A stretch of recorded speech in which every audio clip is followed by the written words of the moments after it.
R-Truth is the new United States Champion. Daniel Bryan has introduced the new eco-friendly WWE Championship belt. Ember Moon is hurt and will be out for a while. Ambrose is leaving the WWE. Speculations are he's going to AEW. And there's a wind chill of negative 28 degrees here in Pennsylvania. God help me!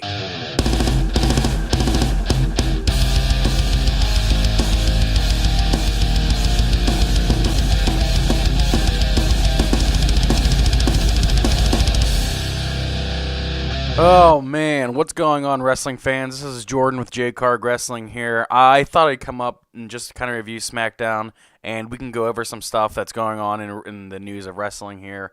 I wasn't, like I tweeted last night, I wasn't home for SmackDown. I'm typically not on Tuesday nights. I have to work, but I do keep up with Twitter and with all the updates, see what's going on here. And I'd like to do a little more SmackDown reviews, and I also like to do a couple more, just breaking news stories, if you will, or just stuff that's floating around in the internet here. So we're going to go over a couple of things here. Before I get into that, if you guys haven't yet, please subscribe to my channel here. We only have 11 subs at the moment here, but hey, you guys are 11 loyal subs, and I greatly appreciate it. Give this video a like. We have some kind of cool things coming up with the channel here. I'm actually trying to get some new logos and loose banners here to get some eye-catching, I guess, banners and just everything, man. I mean, right now my logos and everything aren't the best. I'm trying to get semi-professionally done here. I'm also doing, I believe, a couple podcasts on the side here. Hopefully, I think they're gonna be in the works here with other YouTubers and with other wrestling podcasters out on the internet here. So keep an eye on that. I'll keep you up to date on that. And also, I believe that I'm going to the Raw in Pittsburgh. I believe I'm going to Raw in Pittsburgh. And I'm trying to go to the Fastlane pay-per-view the night before in Cleveland. And then I am for sure going to WrestleMania 35 in New York City. If you guys want to keep up to date on that, please go to my Twitter and like it. And I'm usually pretty active on there. Tweet me anything you guys need to, anything that's going on. Just keep up to date with me here. My life's pretty busy outside of this podcast world, but I try to keep it busy inside this podcast world as well. And also, I also have some links for a donation if you feel generous. My Patreon, if you guys are feeling generous. It doesn't fund just this channel. It funds my music channel as well, because I like to do YouTube full time one day. So it helps me keep going with this wrestling podcast channel, and also my music channel. If you guys want to check that out, my link is in the description here. So, yeah, where do we begin here? All right, we start off SmackDown last night with Becky Lynch coming out. Of course, I mean, you expected that. She comes out, boasts about her Royal Rumble win. Talks about how she's going to beat the shit out of Ronnie. I love how she calls her Ronnie. I think that's really awesome. And you knew Charlotte was going to come out, and then she comes out, saying that the only reason why Becky is the man is in the main event spot is because of Charlotte herself. And then they start brawling all over the place. And then I must have misheard this last night on Twitter, but I thought they said something along the lines of like they were having a match that night, and if Charlotte wins, she gets inserted that Ronda Rousey match. I don't know why I misheard that or misread that. So if you see my tweet at WWE saying no in all caps, that's why. Not because of R-Truth. I would have said yes to that, but with I tweeted at WWE saying no because I thought that match was going to happen, because I don't think anyone really wants to see that match happening. So after that, this is going to have a feud of its own here. Charlotte and Becky are going to have probably a match at either a Elimination Chamber or Fastlane. I hope there's no really any type of match where it's like if Charlotte wins, she gets inserted in the match. If Becky loses, or Becky wins and Charlotte's not in the match, or something like that. I do not want Charlotte anywhere near this match at all. I think it'd be better if she wasn't near her. I think it'd be better if she went with Asuka. The match with Becky Lynch and Ronda Rousey need to be just Becky Lynch and Ronda Rousey. And it needs to be the main event of WrestleMania 35. It has to be. There's not going to be a match more hyped and or maybe even better than that match. You have that match second to last, whatever the main event is going to fall flat. I promise you. You need to have this as the main event of WrestleMania 35. And then later on, they started fighting like on the rampway and all that. And then there's a backstage segment where Becky's leaving, and she's asked why she was ignoring, the doctors and all that. And she said, I don't want to be on the shelf any longer than I have to be, or something like that. Just really selling that knee injury, I suppose, which might lead into WrestleMania or something along those lines of somehow, I don't want to say changing up the match, but makes it more interesting, if you will. So the next segment was R-Truth and Carmella, and they were saying how they were irate because R-Truth never had the chance to actually go to the Rumble. And so basically, I guess this consolation prize is to fight Shinsuke Nakamura for the U.S. title. And the McMahons agree, I guess. And it's R-Truth versus Shinsuke Nakamura for the United States Championship. And apparently, R-Truth reverses it. I guess R-Truth reversed a landslide and did a roll-up count for 1, 2, 3, but it looked botched. I don't know if that was real or I don't know, man. I watched the video over and over again. It did look like that it was botched, to be honest with you. Because Shinsuke obviously kicks out, but the ref counted 3. So everyone was kind of like, oh, shit, he won? He won, it was that type of thing, But it looked weird. I like to say it's planned because I feel like, WWE wouldn't. I just don't know if they would really put the title on R-Truth at all. I could be completely wrong. I mean, I don't know. It was just a little weird. But nevertheless, they're out there celebrating, and then Rusev comes out and said this is basically horse shit. And then they have a match, and then the same thing. R-Truth beats Rusev in a roll-up, 1, 2, 3, but that wasn't botched. So I wasn't sure the Rusev thing was a audible call and get out there and win, and then they decide not to. I don't know, man. The whole thing was just weird. So currently, R-Truth is the United States champion. Holy shit! I mean, he's been there forever, man. If you look back in the invasion angle, there's that infamous scene where they're all in the backstage and they're all fighting about it, and Classy Freddie Blassie comes out, and right in the front row of that segment there is R-Truth. So he's been there for a while, and this is his first title ever in the company. So I guess you can give it to him, but wow. All right, hey, whatever. R-Truth, always loved R-Truth. Just never thought he was title worthy, but hey, man, whatever. It's pretty cool anyways.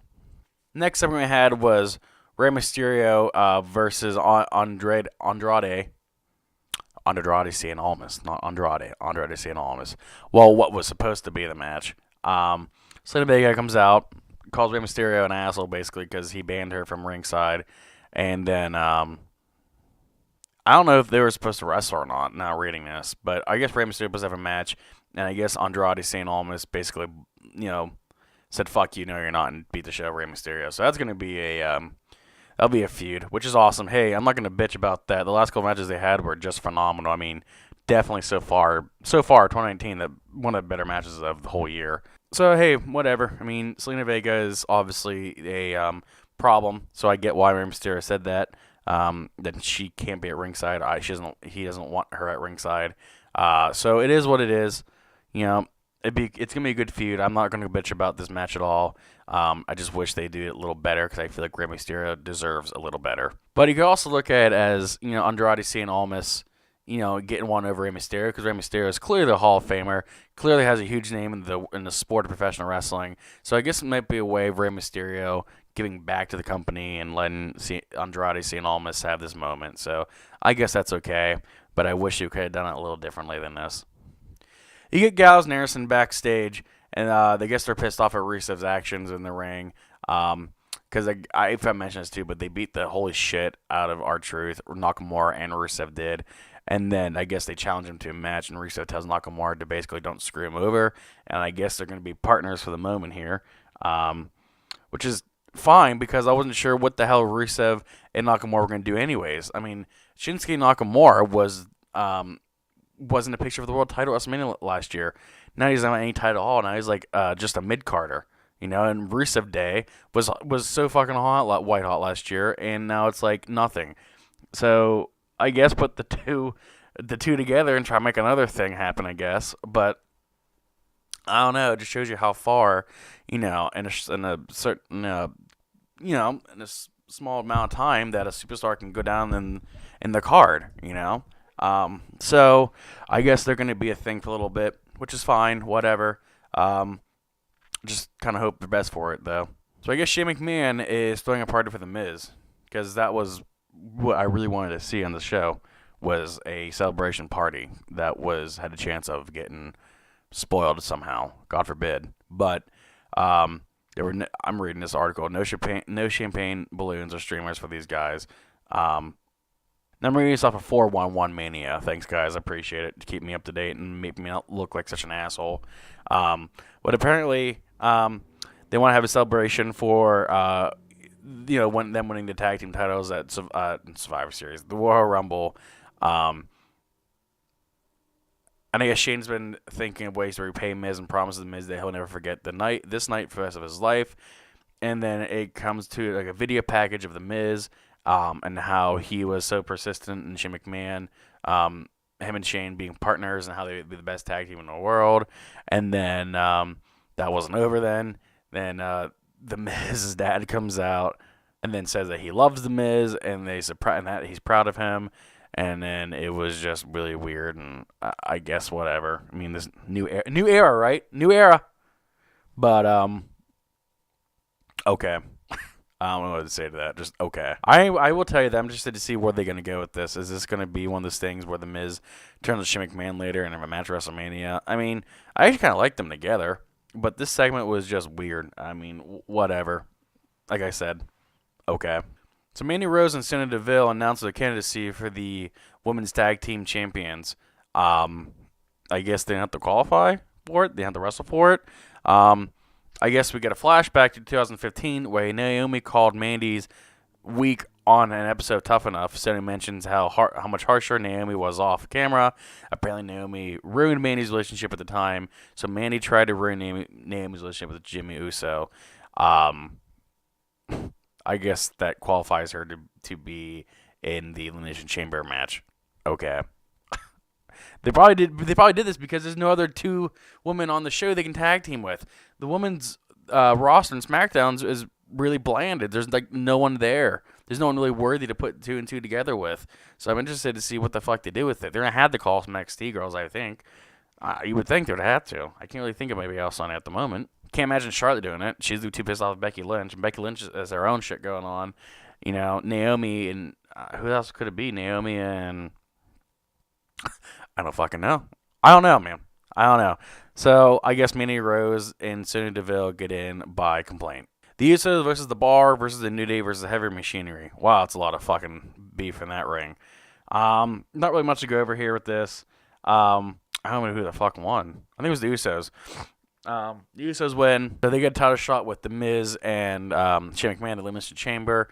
I don't know how that's going to go over. But it's going to be The Miz and Shane McMahon versus the Usos at the Elimination Chamber match. Not in the Elimination Chamber, just at the Elimination Chamber pay-per-view.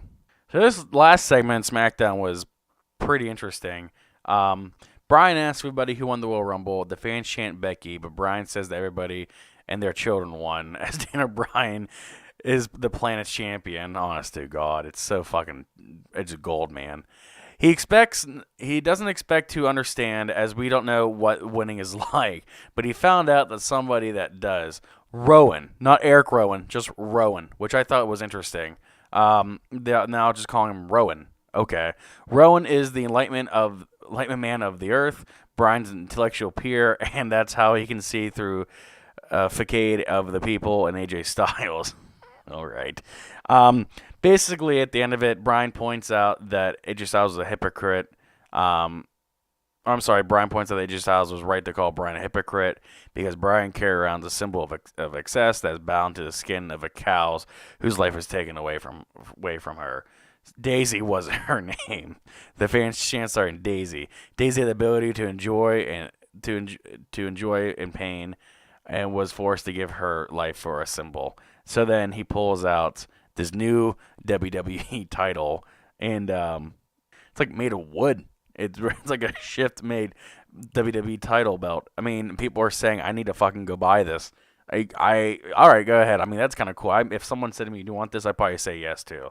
But it's like basically this eco-friendly WWE Championship belt, and then he threw the old WWE Championship belt into the trash, which I know a couple people's heart stopped on that because the whole Medusa thing from WCW.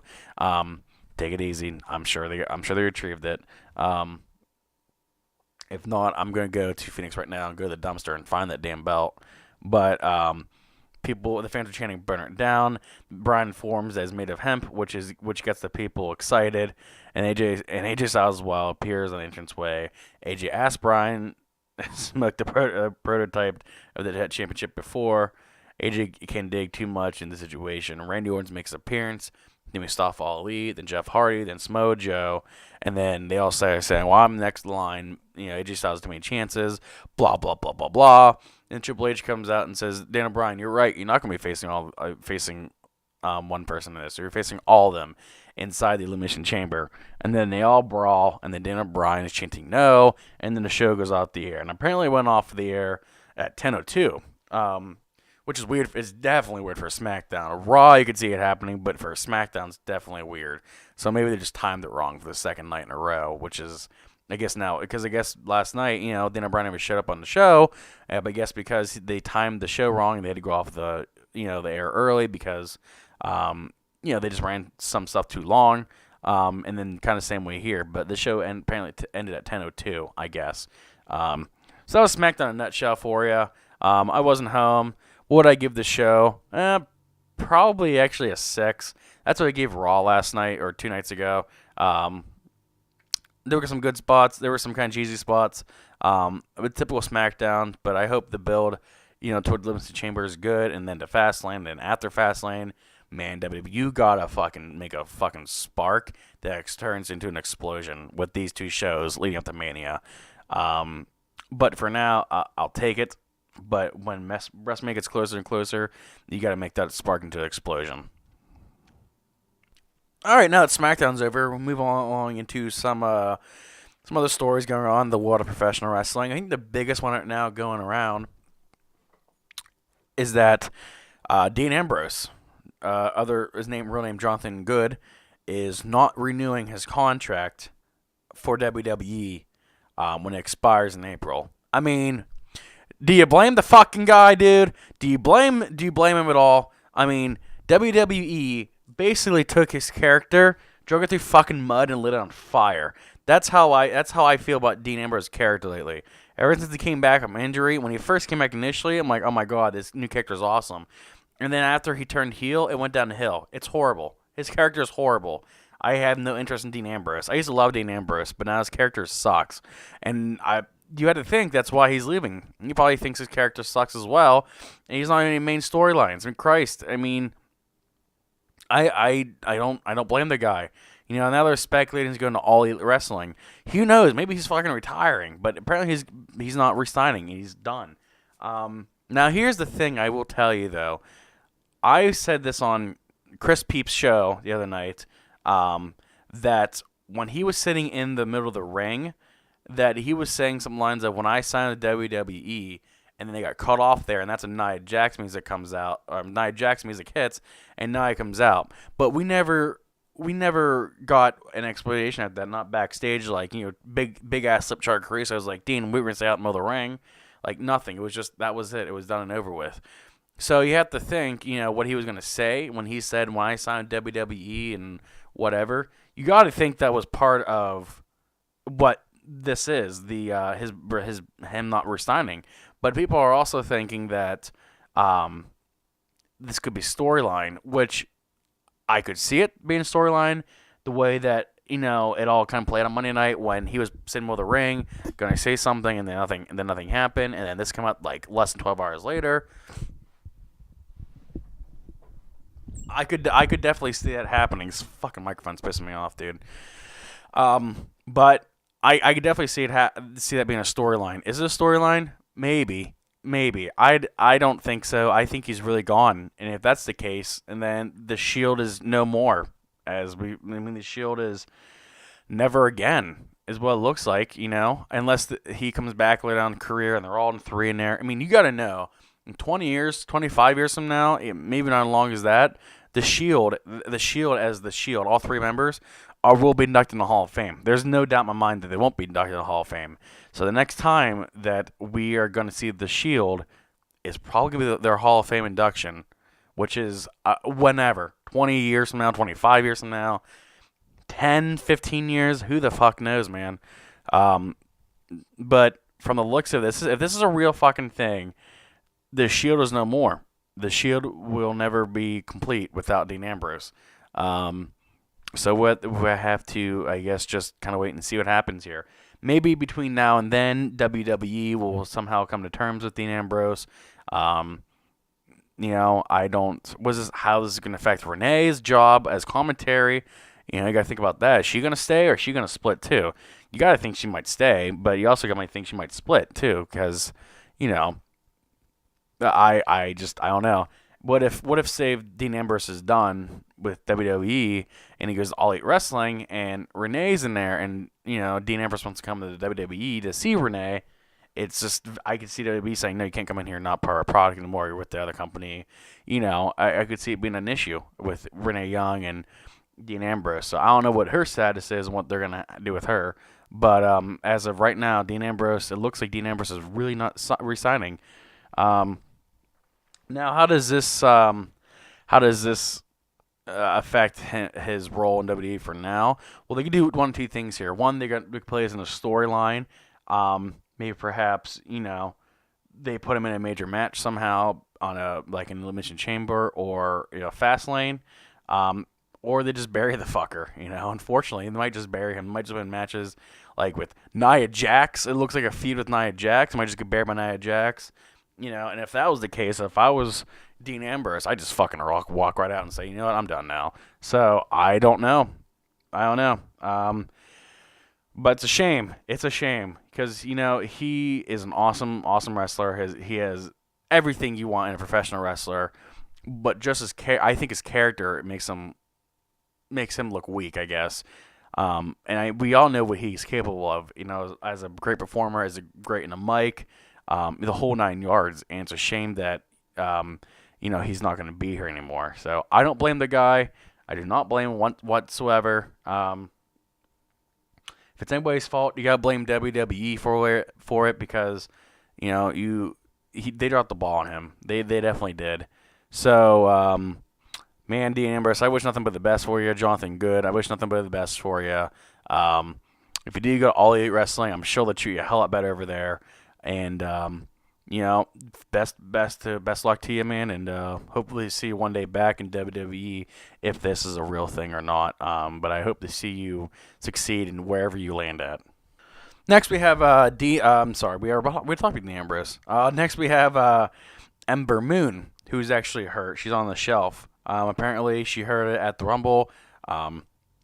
Alexa Bliss tweeted out to Ember Moon saying sorry. Alexa Bliss did that backflip moonsault, I guess, onto Ember Moon and said sorry. So I don't know if that was a spot where she hurt her elbow, but it didn't look like it. Maybe I looked at the wrong angle, but she's out for a while. And I feel so bad for her. I love Ember Moon. She's so underrated. I wish nothing the best for her. She's hurt, but you're going to have to just keep pushing through it. I hope when she comes back, it'll be a big, big return. She can get a title run because by then Ronda Rousey won't be the women's champion. So I hope one day when she comes back, whether it be 6 months from now or 9 months from now or a year from now, she gets this massive ovation, massive pop, and she has a good run when she comes back. Oh, is there anything else going on right here in What a Professional Wrestling? That's basically it for the moment here, as far as I know. If there's anything else that pops up here, I would most likely come up here and talk about it. Again, thank you for watching the video, for watching the whole thing. I don't think I'll be back up until probably next Monday. Gonna go and work my other channel. Gotta go work for a little bit. But keep me up there on Twitter, guys. I'm very active on Twitter. Expect some new things coming on the channel here. And I will see you guys soon. Please make sure you give this video a like, subscribe to me, check out all the links, check out all the cards, check out the channel, and I will see you guys soon. Take it easy.